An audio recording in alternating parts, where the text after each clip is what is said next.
A little exercise I suggest you do is to put a tape recorder by your telephone, and every time you make or get a call, push the record button. When the tape is full on both sides, listen to what you've been saying and how you say it. You will probably be amazed.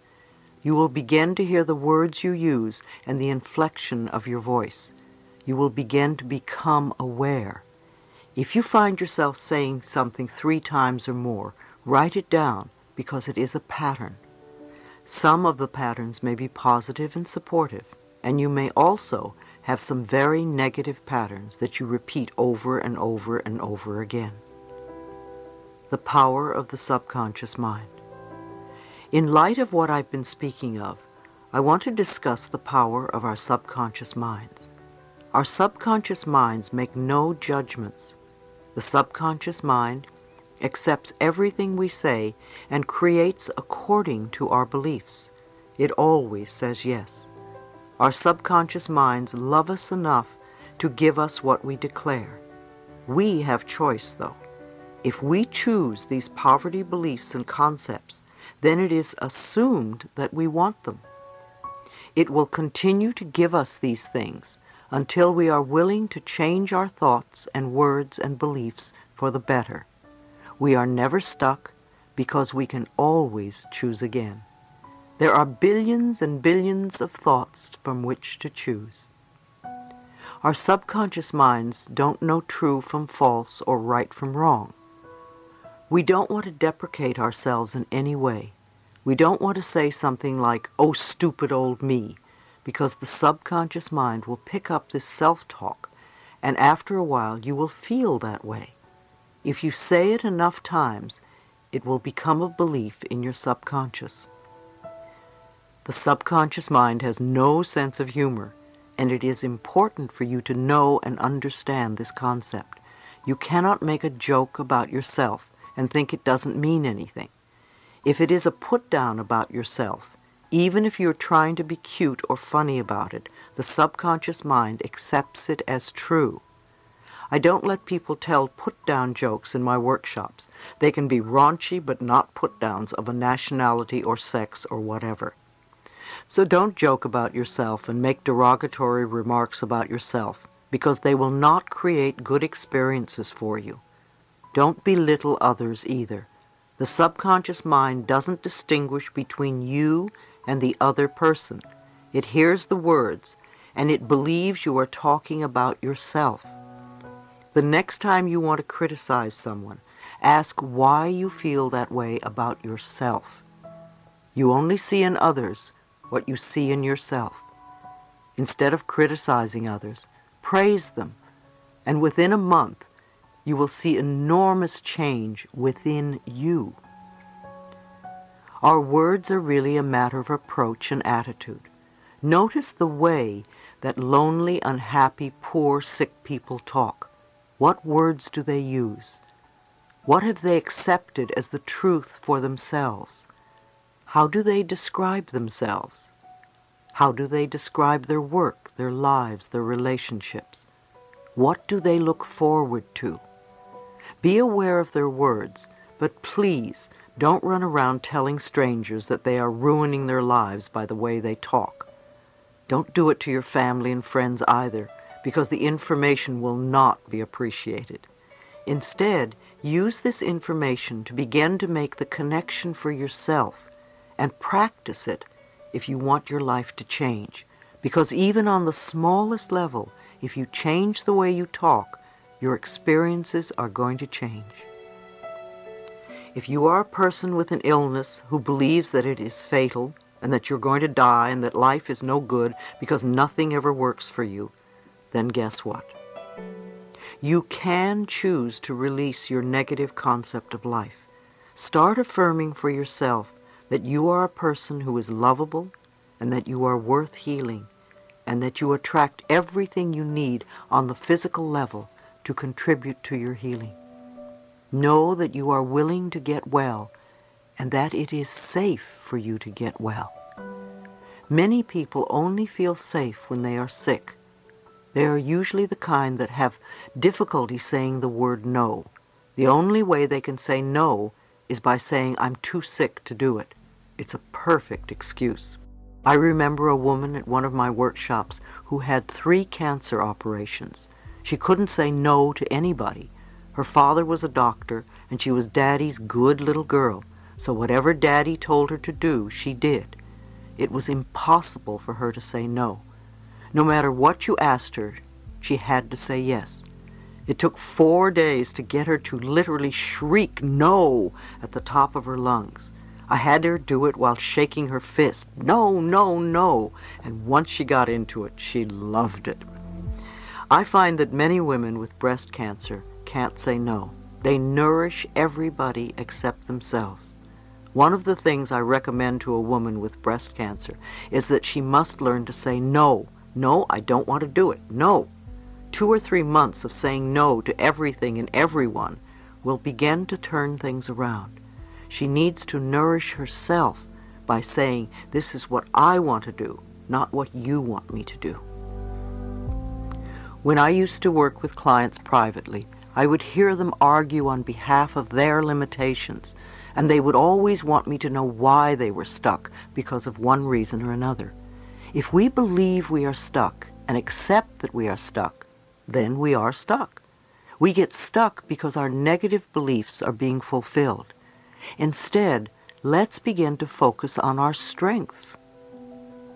Many of you tell me that my tapes saved your lives. I want you to realize that no book or tape is going to save you. A little piece of tape in a plastic box is not saving your life. What you are doing with the information is what matters. I can give you plenty of ideas, yet what you do with them is going to count. I suggest that you listen to a particular tape over and over again for a month or more so that the ideas become a new habit pattern. I'm not your healer or savior. The only person who's going to make a change in your life is you.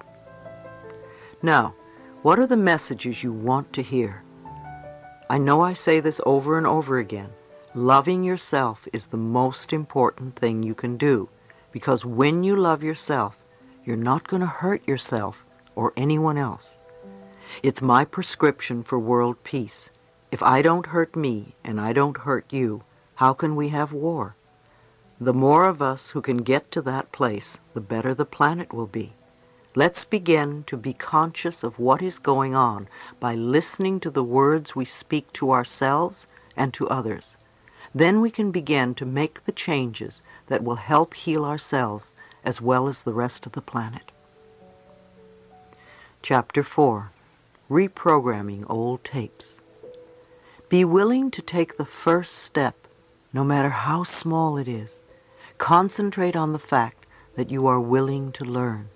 Absolute miracles will happen. Affirmations do work. Now that we understand a little bit more about how powerful our thoughts and words are, we can choose to retrain our thinking and speaking into positive patterns if we're going to get beneficial results. Are you willing to change your self-talk into positive affirmations? Remember, every time you think a thought and every time you speak a word, you are saying an affirmation. An affirmation is a beginning point. It opens the way to change. In essence, you are saying to your subconscious mind, I am taking responsibility. I am aware that there is something I can do to change. When I talk about doing affirmations, I mean to consciously choose sentences or words that will either help to eliminate something from your life or help to create something new in your life. And you do this in a positive way. If you say, I don't want to be sick anymore, the subconscious mind hears sick more. Now you want to tell it clearly what you do want. That is, say, I am a healthy person. I radiate good health. The subconscious mind is very straightforward. It has no strategy or designs. What it hears is what it does. If you say, I hate this car, it doesn't give you a wonderful new car because it doesn't know what you want. Even if you get a new car, you will probably hate it soon, because that is what you've been saying about it. The subconscious only hears, hate this car. You need to clearly declare your desires in a positive way, as in, I have a beautiful new car that suits all my needs, or I always have a car that I love. If there is something in your life that you really dislike, I have found one of the quickest ways to release it is to bless it with love. I bless you with love, and I release you and let you go. This works for people, situations, objects, and living quarters. You could even try it on a habit you would like to be free of and see what happens. I knew one man who said, I bless you with love and release you from my life, to every cigarette he smoked. After a few days, his desire for smoking was considerably less, and in a few weeks the habit was gone. You deserve good. Think for a moment. What is it you really want right now? What is it you want today in your life? Think about it, and then say, I accept for myself whatever it is that you want. This is where I find that most of us get stuck. The bottom line is the belief that we don't deserve to have what we want. Our personal power lies in the way we perceive our deservability. Our not deserving comes from childhood messages. Again, we don't have to feel that we cannot change because of these messages. Often people will come to me and say, Louise, affirmations don't work. It really has nothing to do with affirmations. It is the fact that we don't believe we deserve the good. The way to find out if you believe that you deserve something is to say an affirmation and notice the thoughts that come up as you say it. Then write them down, because when you see these thoughts on paper, they will be very clear to you.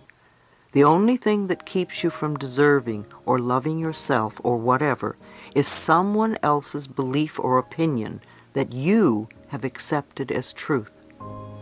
When we don't believe that we deserve good, we will knock the pinnings out from under ourselves, which we can do in a variety of ways. We can create chaos, we can lose things, we can hurt ourselves, or have physical problems like falling, or have accidents. We want to start believing that we deserve all the good that life has to offer. In order to reprogram the false or negative belief, what would be the first thought that you would need to begin to create this new whatever in your life? What would be the building block or the foundation that you would need to stand on? What would be the sort of thing that you would need to know for yourself, to believe, to accept? Some good thoughts to start with could be, I am worthwhile. I am deserving. I love myself. I allow myself to be fulfilled, etc. These concepts form the very basis of beliefs on which you can build. Do your affirmations on top of these building blocks to create what you want.